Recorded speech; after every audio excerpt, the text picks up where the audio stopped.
WhatsApp everybody, एक बार फिर से स्वागत है आप सभी का मेरे यूट्यूब चैनल के ऊपर। एंड आज की इस वीडियो में हम डॉक्सीसाइक्लिन ड्रग के बारे में बात करेंगे। बहुत ही ज़्यादा पॉपुलर हुआ था डॉक्सीसाइक्लिन कोरोना के ट्रीटमेंट में, कोविड की ट्रीटमेंट में। सो आज की इस वीडियो में मैं आपको पूरी की पूरी इन्फॉर्मेशन दूंगा, इसके uses, side effect, contraindication, dosages and हर चीज़ के बारे में आपको बताऊँगा कि क्यों डॉक्सीसाइक्लिन यूज़ किया जाता है। वीडियो शुरू करने से पहले मैं आपको एक इन्फॉर्मेशन देना चाहता हूँ। अगर आप मेडिकल स्टूडेंट हो, फार्मासिस्ट हो या फार्मेसी कर रहे हो या फिर आप नर्सिंग कर रहे हो, मेरे इस चैनल को सब्सक्राइब कीजिएगा। यहाँ पे आपको रोज़ एक वीडियो मिलेगी। वीडियोस बड़ी ही इन्फॉर्मेटिव होती हैं। अगर हम डॉक्सीसाइक्लिन के बारे में बात करें तो डॉक्सीसाइक्लिन ड्रग जो है वो मार्केट में tablet, capsule, injection and syrup form में अवेलेबल है। लेकिन आज की इस वीडियो में हम मेजर फोकस करेंगे टैबलेट एंड कैप्सूल के ऊपर। अगर हम डॉक्सीसाइक्लिन के ऊपर बात करें तो ये एक broad spectrum anti bacterial drug है या फिर एंटीबायोटिक भी आप बोल सकते हो। अगर हम इसकी पर्टिकुलर क्लास की बात करें तो ये टेट्रासाइक्लिन क्लास के अंडर आती है। अगर मैं इसकी प्रॉपर्टीज़ की बात करूँ तो इसमें एंटी माइक्रोबियल प्रॉपर्टीज़ भी हैं। एंड ये bacterial infection, microbial infection and parasite infections का ट्रीटमेंट करने के लिए इसका मेजरली इस्तेमाल किया जाता है। अगर हम इसकी स्ट्रेंथ की बात करें, इसके टैबलेट एंड कैप्सूल की, तो मेजर स्ट्रेंथ जो है वो मार्केट में 50 mg, 100 mg एंड 200 mg में आपको अवेलेबल मिल जाएगी। अगर मैं इसके पॉपुलर ब्रांड की बात करूं तो मार्केट में बहुत सारे ब्रांड आते हैं, लेकिन दो तीन अगर मैं आपको पॉपुलर ब्रांड नेम बताऊं इसके, तो मिनीसाइक्लिन कैप्सूल आता है, माइक्रोडॉक्स LBX कैप्सूल आता है एंड डॉक्सीबल DRL कैप्सूल आता है। मेजरली ये डॉक्सीसाइक्लिन अकेली ही आती है, लेकिन बहुत सारे ब्रांड इसको कॉम्बिनेशन में भी बनाते हैं, जैसे doxycycline and lactic acid bacillus का कॉम्बिनेशन बनाते हैं। लैक्टिक एसिड बैसिलस इसमें इसलिए ऐड किया जाता है, जब भी ब्रॉड स्पेक्ट्रम एंटीबायोटिक यूज़ की जाती है तो बहुत सारे लोगों को डायरिया की प्रॉब्लम आ जाती है। तो उस डायरिया की प्रॉब्लम को रोकने के लिए पहले ही लैक्टिक एसिड बैसिलस इसमें ऐड किया जाता है, ताकि अगर कोई लंबे समय तक डॉक्सीसाइक्लिन के साथ ट्रीटमेंट कर रहा है तो उसको डायरिया की प्रॉब्लम ना आए।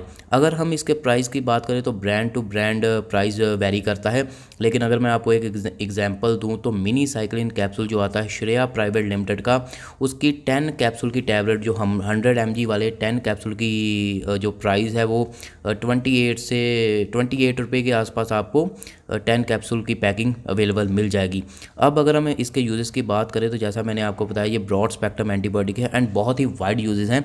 यूजेस आप ध्यान से समझिएगा। सबसे इसका पहला यूज़ है अपर रेस्पिरेटरी ट्रैक इन्फेक्शन जब हो जाता है उसका ट्रीटमेंट करने के लिए डॉक्सीसाइक्लिन का इस्तेमाल किया जाता है। जैसे बैक्टीरियल निमोनिया हो जाता है तो उसमें लंग्स में इन्फेक्शन हो जाती है, कफ आती है, लंग्स में दर्द होता है, ब्रीदिंग में प्रॉब्लम आती है, तो उसका ट्रीटमेंट करने के लिए अपर रेस्पिरेटरी ट्रैक या फिर बैक्टीरियल निमोनिया का ट्रीटमेंट करने के लिए डॉक्सीसाइक्लिन का इस्तेमाल किया जाता है।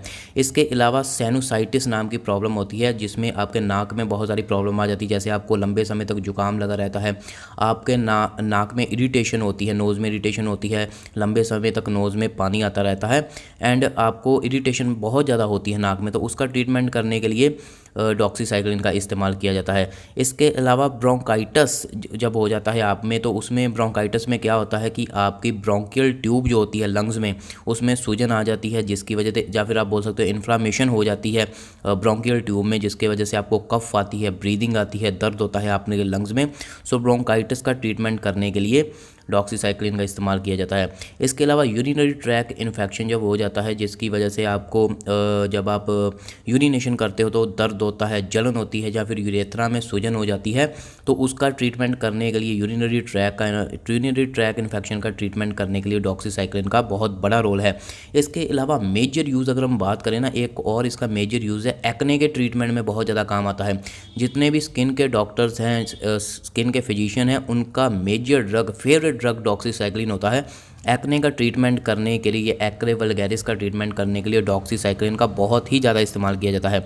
जब बैक्टीरियल आई इन्फेक्शन हो जाता है, जिसकी वजह से आंखों में जलन होने लगती है, पानी बहुत ज़्यादा आता है, इरिटेशन होती है आंखों में, सो बैक्टीरियल आई इन्फेक्शन का ट्रीटमेंट करने के लिए डॉक्सीसाइक्लिन का इस्तेमाल किया जाता है। इसके अलावा सेक्सुअल ट्रांसमिटेड डिजीज़ होती हैं कुछ, जैसे गनोरिया हो गया, साइफिलिस हो गया, जहाँ क्लैमाइडा हो गया, इनका ट्रीटमेंट करने के लिए डॉक्सीसाइक्लिन का इस्तेमाल किया जाता है। इसके अलावा एक प्रॉब्लम होती है एलिफेंटियासिस, जिसमें आपके हाथ एंड पैर जो हैं वो बहुत ज़्यादा उनमें सूजन आ जाती है, आपकी जो स्किन है वो बहुत ज़्यादा मोटी हो जाती है। फ़ोटो आप देख ही सकते हैं। ऐसी कंडीशन में एलिफेंटियासिस में इसका इस्तेमाल बहुत ज़्यादा किया जाता है। इसके अलावा एंटी मलेरियर भी ये काम करती है। मलेरिया के केसेस में इसको बहुत ज़्यादा यूज़ किया जाता है। जब क्लोरोक्वीन किसी को काम करना बंद कर देती है, क्लोरोक्वीन की रेजिस्टेंस आ जाती है, तो उसके बाद डॉक्सीसाइक्लिन प्रिस्क्राइब की जाती है एंड कुछ फीवर के केसेस में भी इसका यूज़ किया जाता है। सो ये थे इसके सारे के सारे वाइड यूज़। आपने देखा कि बहुत सारे इसके यूजेस हैं ब्रॉड स्पेक्ट्रम एंटीबॉडी की वजह से।